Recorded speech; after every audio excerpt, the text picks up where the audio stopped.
What's up, everybody? Welcome to Savepoint, a weekly show where we talk about all the latest video game news and shit that's going on, and whatever you leave us in them comments down below. My name is Ryan. I'm Nick.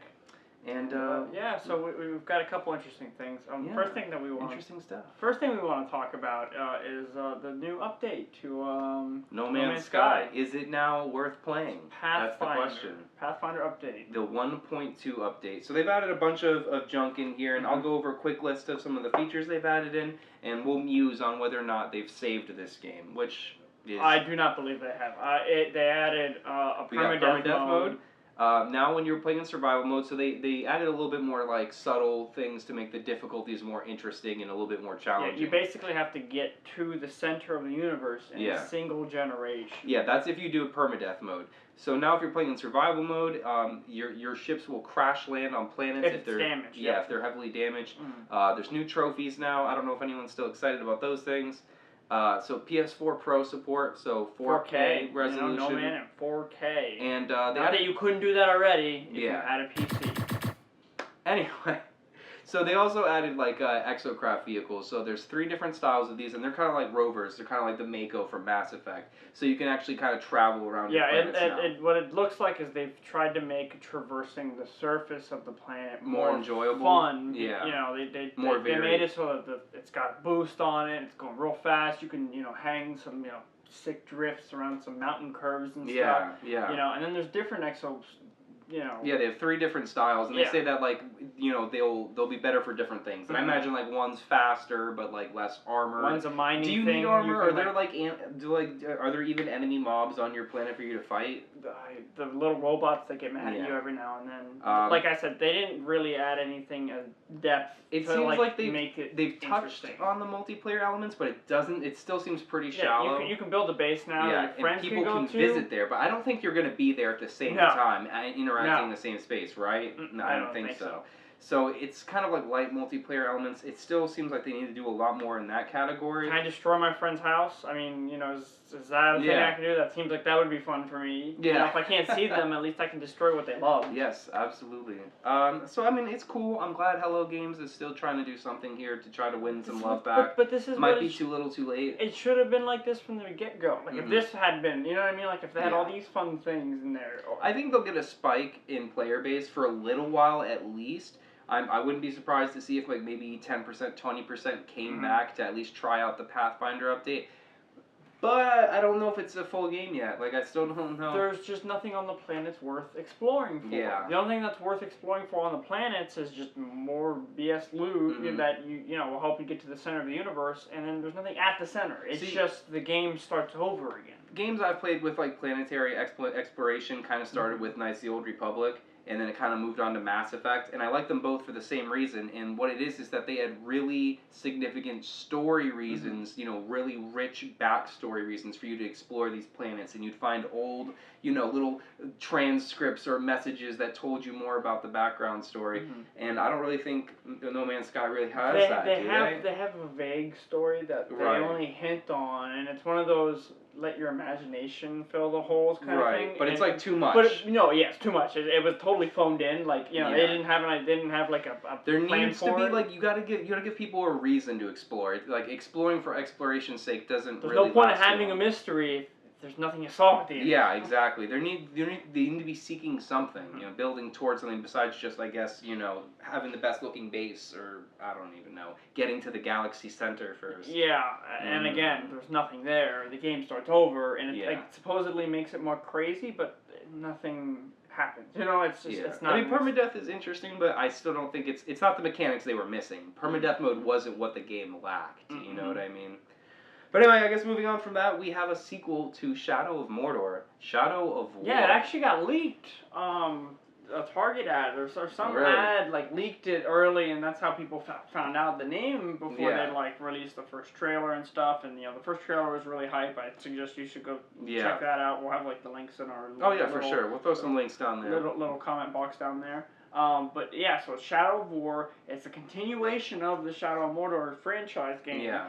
You're playing the same dude, same pissed off ring wraith. Yes. Who's has an elf demon child inside of him. Yeah, he's like half human, half ring wraith, or something like that. Something like that. Anyway, all badass. The game looks violent. very violent. Like if you were an orc, I feel bad for you because they've expanded on the Nemesis system and they've dressed it up a lot more. There's a lot of personality to the characters, so like even more so. Yes, because there was a lot of personality to begin with. The first one, you know, like there were enemies that got away, you know, and they remembered you, and you know you would have to be like, oh, not this guy again. I cut his arm off last week, you know, like you know he's back. So there's a lot of that, but it's more, you know, like there seems to be a lot more interplay with the AI, right? Especially on your side because now you have allies. In the first game, you were kind of lone wolfing it, like right? Going through, you know, and the allies have purpose too. Yeah, and the allies have purpose. There were a lot of cutscenes where it felt like I really wondered what would have happened if the ally had not been there. Right. You know, so like I think what it probably is when you're attacking these strongholds. So it's really based around these strongholds, and the map looks huge. It looks like there's a ton of these. In attacking these strongholds is like a really prolonged. It's involved process. Cancel your afternoon plans. You're going to be killing Dragon Overlord Morgok. Yeah. So basically, like other troll characters or orcs or orcs, you can recruit, and they'll have different abilities. Like some can control beasts. Some can break down barricades. You have necromancers that you can set them as the what do you call it? The overlord. The overlord of the stronghold, and they have different like buffs or like abilities. Some of them are scavengers, and they'll get you like pillage, and they'll get you more gear and items. I would like to see. It looks awesome. I would like to see in this game that at the end of it, you end up finding out that you just become Sauron 2.0. You know, like you live. It's kind of like the Batman thing. Like it's like you live long enough to become the villain. You know, like. Interesting. That'd be kind of cool twist because. You know, he is commanding an army of orcs and urks, and he's taking over. None of this is canon. No. None of this. The boss is having flamethrowers. I don't think Tolkien included that in there. I want to fight a Balrog, though. I think it's in there. I really think there's Balrogs. And then I want him to be my overlord. I want to compel him to work for me. Yes. Because not even the guy who made all the Balrogs could control all the Balrogs. Silmarillion stuff. Yeah, don't read the Silmarillion. It's too difficult. It's so heavy. But anyway, it looks awesome. If you played Shadow of Mordor and you thought that game was a lot of fun, it looks like it has everything in there just turned up to 11. The Nemesis system is awesome. Has a lot of personality. Lots of hack and slash. So many decapitations. So many legs cut off. So many stabs. A lot of spirit powers. Wow. You killed some dude with a hammer. Oh, and the Wraith abilities do look crazy. Like shooting arrows and then teleporting to the person you hit and like cutting their throat. Mm-hmm. It's pretty amazing. It was pretty amazing. But anyway, so going on from there, what else do we have going on? So Destiny is on its last legs. Yes, the final update. The final update, the Age of Triumph. Yes. And in its swan song, they are reviving all their old raids. Right. It's like the first 3 raids that they first It's a feels-goodsy sort of last update, kind of like a send-off for the game as they're getting ready to set us up for Destiny 2. So yeah, they're gonna bring back all the the first 3 raids from the game. And they're bumping up all the difficulty to scale with what it is now. They're gonna scale up the light level so like you can get the highest level gear from it as well. 360 light level, I think. Yeah. And speaking of the gear, so as far as Destiny 2 comes over, you're gonna be able to transfer your profile over, as in like your character's name and maybe some more info, but not the weapons. Probably your skill trees and stuff. I don't think even the skill trees are going. So? I think all items and skills are going to be reset for Destiny 2. Seems kind of lame. I know it's at least the weapons for sure. Maybe it's the way, because there's a bit of a character profile that you have to set up with the first one. So I wonder what's going to happen with what do you think? How many people are still playing Destiny? Let us know in the comments if you're still playing Destiny and on what platform, because I don't know how strong is their player base. I think they have a good niche of people who still like. Do you think the excitement for Destiny 2 is going to be huge, or do you think it's going to be kind of... I think it will. I think people are going to eat that up for the first couple days, and then a couple months go by, and then only the people who were really into Destiny will still be playing Destiny. But if you are a big fan of Destiny and you want to get in on some of that amazingness or some of the nostalgia feels, now's the time, because this is the last update. And I don't know. Is it?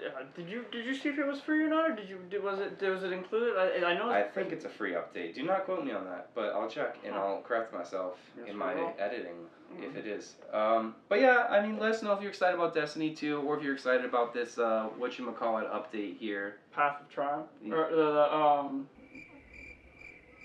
We just blanked on that. Yeah, well, whatever. We said it the first time. I'll just let. Who cares? You know what it's called anyway. Let us know if you're going to be It's not playing going to that. revive the game. Yes. That's the real title. Yeah, exactly. I mean, Destiny's on its way out anyway, and they not Destiny, but the No Man's Sky. Oh yeah. But the Age of Triumph is for the thing that we were talking about before. Oh yes. Yeah. Okay. But yeah, of course, let us know what you think about that. And did you want to talk a little bit about? What we have have this fancy little piece of technology that did you notice it was there? Yeah. I totally forgot about it. So what is this thing? What are these called? This is a Switch, guys. If you haven't seen it. Pretty hard to find around here. Yo, I wonder if you make the clicky noise with the Switch in the video, if that will get us copyright flagged. Because that did happen. I saw someone from like the sound effect though. But could the literal sound effect get us in trouble? We should test that. Let's do it. Let's do it. I don't even know how to get that out. Maybe if I turn it off and then turn it back on. Oh, you can't just remove the controllers whenever? No, they don't make a noise. They don't make the noise that they're talking about is the little. But when you slide these on, do they not also make that clicky noise? Yeah, but it's not. I mean. Oh, do they mean like the commercials? The pop, yeah, that's what's. Oh, I thought they were meant like the literal. No, actual... so like when you like boot your game up and it makes the little. It is still a nice, very clicky noise, better than the virtual one. I really like this model, particularly with the different color controllers. Yeah, I love the color. Yeah, I like the color as well. I think it's a good system. It's fun. My only gripe with this, and the gameplay does look beautiful. He's been playing Legend of Zelda, and we should have some gameplay up soon of one of the early on like boss fights. Mm-hmm. It's a really beautiful game, and it really I think this fight kind of highlights some of the really cool physics and you know the gliding system of the game. But we'll have that up later. There'll be a link. My only gripe so far with the Switch is that it feels very prone to being damaged. And I don't know how scratch resistant and damage resistant it is, but it feels easy to drop. So I watched a video. There was this guy who did a great video of like all of the I think his name's Jerry Rig Everything. Yeah. And he did a really good test of like what the material. He usually tests phones, but he was like, you know what, this is kind of like a portable thing, so I'm gonna test it too. So the screen's made out of plastic. Right. So get a tempered glass screen protector. Get any kind of screen protector. Yeah, get a screen protector. Because, you know, they did not make the screen out of good materials. It can't survive a lighter flame, though. It can? Yeah, you put a lighter to it, and the screen Don't lasted. test that and say we told you to do it. Yeah, so the whole thing's made out of plastic, but he stress tested it by, like, bending it and stuff, and it took a considerable amount of force to snap the Joy-Cons off of the... Okay, well that's good to know. Yeah, so it's a pretty solid machine. So how dangerous is it though to like be holding it by one of the Joy-Cons? I wouldn't do it. It doesn't feel good to do that. If you can feel like there's a lot of stress on the fulcrum point of where you're holding the device, don't hold it that way. I think it can take it, but for how long, who knows? Right, and we'll see how it handles after like a year of use and abuse. That's what I'm very curious about. He said in the video, it wasn't the rail system that it was on that failed, but the shitty screws that they used to put it inside. Fair enough. That failed. Fair enough. Yeah, so, but overall, it's. I mean, you know, I don't really mind the fact that the screen's 720, but the fact that I can play my home console games literally on the go or wherever I want. Yeah, it's pretty revolutionary. It's pretty awesome. Yeah, I was always really able to do that with my laptop, but at the same time, it's like I couldn't just whip my laptop out. You know, you've got a mouse and all that stuff. With this, you can just truly handheld. Yeah, and you're in your own little world. And then. And does it feel like anything is lost in the handheld experience? No, I love the. It's nice to be relaxed, to like have your hands spread apart with the Joy-Cons and not, you know. I do like that. You can, you know, it seems very comfortable. I saw some guy eating some cereal and playing. You know, you can really do different things, and your hands aren't stuck to a controller. I think it's also probably going to be good for people's posture, just because when you have a controller, I feel like you're naturally hunched over like this. With the Joy-Cons, you can kind of be relaxed, you know, doing some dance moves. Yeah.